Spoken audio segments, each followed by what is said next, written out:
Сәлем достар, мен сіздерге бұл видеомда қуырылған тұшпара, яғни пельмен бауырсақтың жасалу жолын көрсетемін. Менің каналыма тіркелмеген болсаңыз тіркеліп, қоңыраушаны басуды ұмытпаңыз.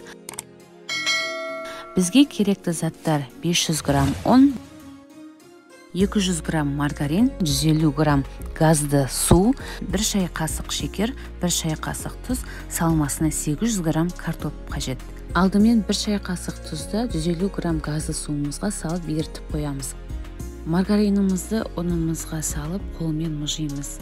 Егерде морозильникте тұрған болса, үкіштен өткізсеңіз болады. 1 келгі араластырып болған соң 1 шай қасық шекерімізді саламыз. Тұз араласқан газды суымызды аздап құйып қамырелейміз. Судың барлығын құюдың қажеті жоқ. Қамыр халге енген кезде суымызды құймасақ та болады. Қамырды қатты иін қандырып илеудің қажеті жоқ. Осылай дайын болған соң салафанға салып тындырып қоямыз. Қамырымыз тынып дайын болғанша 800 грамм картопымызды алдын ала қайнатып, ыстық халде сармайымызды салып, егер пиязды ұнататын болсаңыз, майдалап турап, кішкене қуырып салуға да болады. Дәміне қарай тұз, қара бұрыш салатын боламыз. Жақсылап араластырып болған соң, картоп салмамызды суытып қойып, суыған соң барып қамырымызға саламыз. Дайын болған қамырымызды жайылуы оңай болу үшін 2 кіші бөлікке бөліп алған ыңғайлы. Сізге ұсынып отқан рецепт бұл қазіргі хит пельмен бауырсақтың рецептісі. Қамырымыздың қалыңдығы 5 бармаққа жайылған қамырдың қалыңдығындай болуы қажет.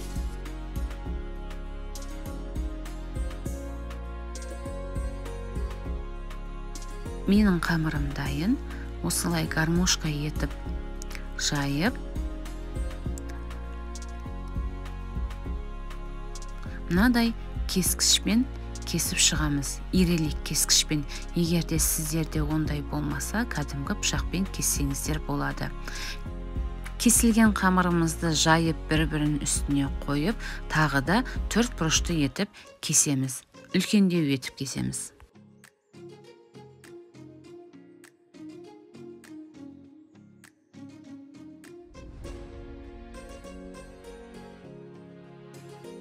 Кесілген қамырларымызға салмамызды салып, осылай бір-біріне жабыстырып, арасын ашық етіп түйеміз. Арасында кішкене дөңгелекше қалуы қажет. Жабыстырып түйуге болмайды.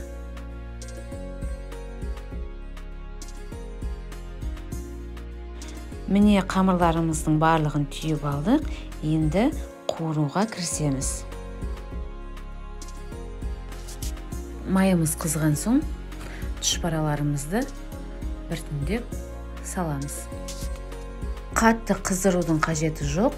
Құрамында шекер бар болғандықтан қамыр өзі піскен соң қызарады. Сондықтан сарғыштау етіп дәл осылай алу керек. Мен ұсынып отырған бұл рецепт қазіргі хит тұшпаралардың рецептісі. Осылай шарик-шариктер болып, қытырлақ, бірақ жұмсақ болып піседі. Бір жасасаңыз, тек осы рецептпен жасайтын боласыз.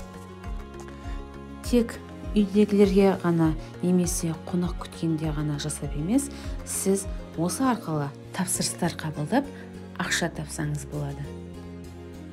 Менің тұшпараларым дайын, көріп тұрғандарыңыздай оңай және тез дайын болады. Осы видеоны әлеуметтік желілерде бөлісе отырыңыз. Видеоның соңына дейін көргеніңіз үшін рахмет. Видео ұнаған болса лайк басып, пікір жазып, қазақша контентті қолдап кетіңіз.